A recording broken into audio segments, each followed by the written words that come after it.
So Arthur Shawcross had a rough childhood. His father worked a corporate job, and shortly after Arthur was born, him and his mother moved, so his father was not around a lot. So he did lack the classic father figure. Shawcross said that he had been sexually abused. At first, he said it was his aunt, and then he said it was his mom, and then he said it was his sister. They all claim that this never happened, so I guess no one will really ever know if it did or not. He was labeled a loner at school, and his nickname was actually Audie because of how strange and difficult he was. There was also cruelty to animals in his childhood, and he also wet the bed frequently. Throughout his teen years, Shawcross's violence and unruly behavior marked him out as different. He never graduated from school, and then he was arrested for arsons and burglaries. Shawcross sees women as serving a purpose for him. He is a misogynist, and that is his value system, which explains a lot of his behavior. He killed people out of impulse, and he killed women in more demeaning ways than he killed men and boys. So a biological theory for serial killers' development states that males who are prone to violence have an extra Y chromosome. And medical tests were performed on Shawcross by Dr. Richard Cross, and it indicated that he had 47 XYY karyotype chromosomes, as well as 10 times the normal levels of cryptorolls, which can lead to more aggressive and violent behavior in men. Overall, Shawcross's childhood was very out of the norm and filled with violence.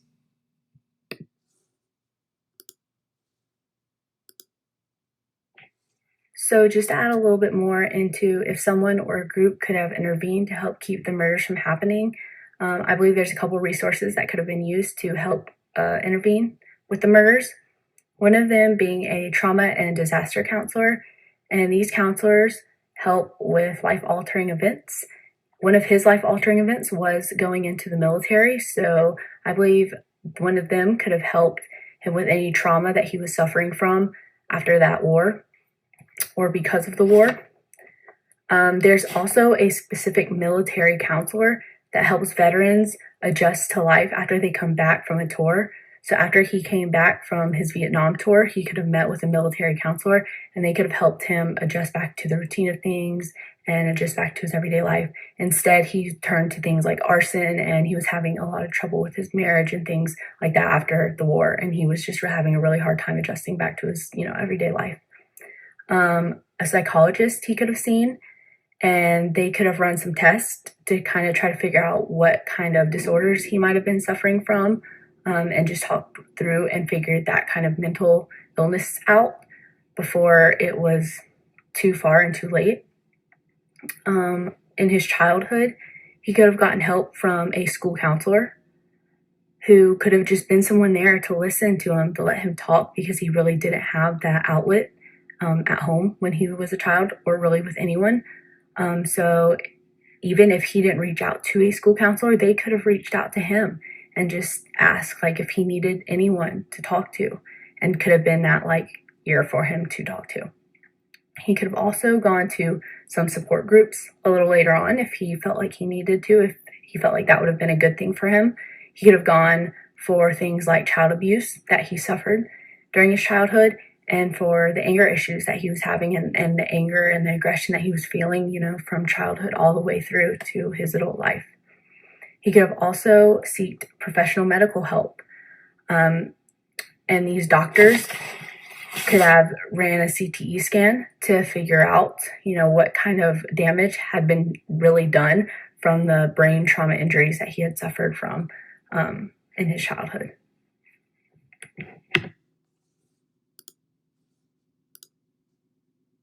According to common literature, Arthur Shawcross is similar to other serial sex murderers in the following ways. 1. He was male, like many other serial sex murderers. He also had monikers, such as the Genesee River Killer. He killed interracially, meaning he as a white man killed other white victims. He hunted his victims in local areas by trolling, even picking up women at the local finger hut. He mainly killed young female prostitutes and drug addicts, which follows the less alive theory. Arthur Shawcross was able to be married with kids. Many male serial sex murderers are able to do this as they cannot They can only kill strangers as they do not feel comfortable killing someone they are close to. Arthur Shawcross dropped out of high school like many other serial sex murderers. He worked blue-collar jobs at a cheese factory. He committed the crimes through strangulation. Strangulation, as many other serial sex murderers do, feels more intimate for the murderer. His motives were those of power, control, domination, like many others.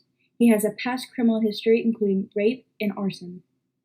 He claims to have been abused sexually as a child by his mother, his aunt, and his sister. He was in the military serving in Vietnam. He claims to have been involved heavily in torture of enemy soldiers, however, that is not confirmed. He, like I said, had a paraphilia for rape. He would often also return to scenes like many other male serial sex murderers to pay homage and to relive the moment. He's also rumored to have suffered brain damage as a child, which is a common feature. However, Arthur Shawcross differs in a few ways. One, he murdered in New York, when the most likely state to have a serial sex murderer is California. He also killed in his early 40s, which makes him not really age appropriate, as most people are in like 29, early 30s. He also killed both kids and adults, which is an odd mixture. Most people stick to either children or adults. He also befriended a victim, Dorothy. He even lived with her, which is quite odd, as, again, I said, it's easier for a serial sex murderer to murder strangers and not someone they know.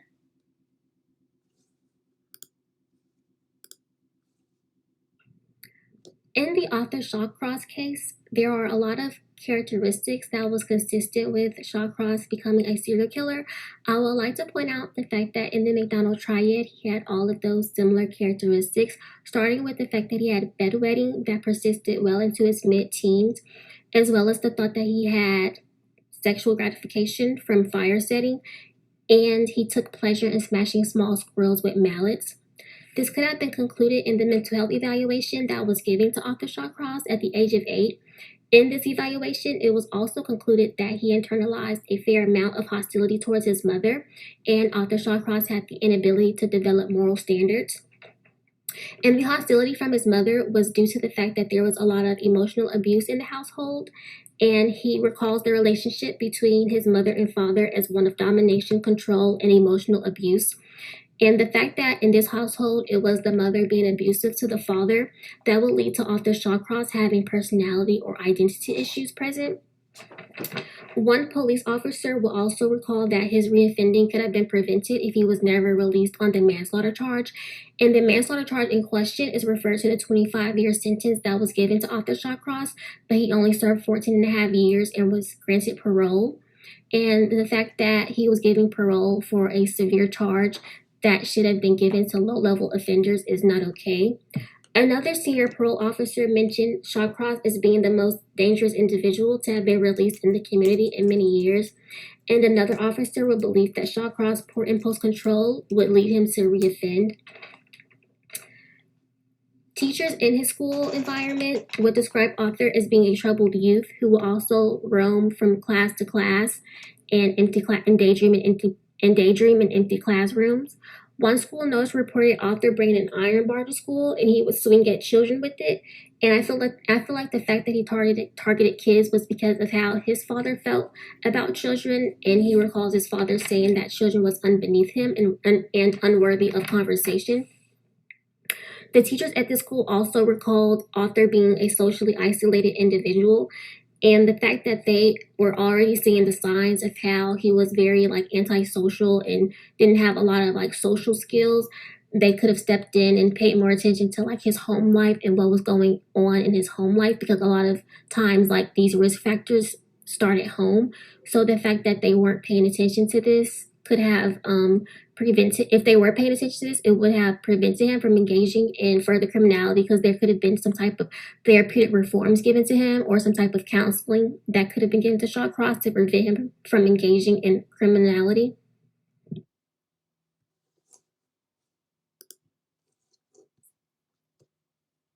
In 1972, Arthur Shawcross escalated his petty crimes of arson and burglary to take the lives of 2 children in Watertown, New York. 10-year-old Jake Blake had gone missing, and the body of 8-year-old Karen Hill had just been discovered. He was a suspect in both cases. When questioned, Shawcross struck up a deal with law enforcement. For a lesser charge in the murder of Karen Hill, he agreed to show them where he had hidden Jake Blake's body. Police agreed. Shawcross was never tried or convicted in the murder of 10-year-old Blake, and he had only received a charge of manslaughter for the rape and murder of 8-year-old Karen Hill. He received a 25-year sentencing and was out on parole after serving 14 and a half years of his time. After being out on parole, he relocated to Rochester, New York. Shawcross started killing once more. He targeted prostitutes and other vulnerable populations. He developed a pattern of strangling his victims, visiting their bodies after their death, and mutilating them. He would sometimes cannibalize them or attempt to eviscerate or remove their sex organs as well. Law enforcement was quick to notice the patterns that he had left behind during his murders.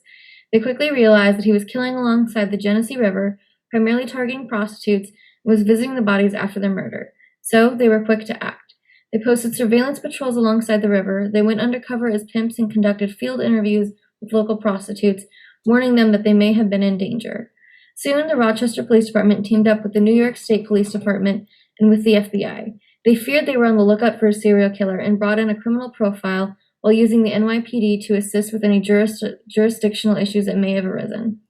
During their investigation, they brought in horse patrols and canine units and detectives to march alongside the river. They even utilized a helicopter during their search. According to the investigators, a few minutes into a helicopter sweep, they made a gruesome discovery. From above, they made out the shape of a woman frozen in the ice under a bridge, and a suspicious man urinating off of said bridge. Following this man's car, they were soon led to Arthur Shawcross. After a thorough investigation by law enforcement, Shawcross was charged with 11 counts of homicide. He confessed to all but one count. During the trial, Shawcross's defense was guilty by reason of insanity. However, the jury was not convinced and found him guilty on all 11 charges of homicide. Shawcross was sentenced to 250 years and a life sentence for the murders of Dorothy Blackburn, Anna Steffen, Dorothy Keeler, Patricia Ives, June Stott, Frances Brown, Maria Welsh, Elizabeth Gibson, Darlene Trippi, June Cicero, and Felicia Stevens. The detectives and community could finally breathe a sigh of relief. Justice had been served for those victims, and the Genesee River killer had been caught and apprehended.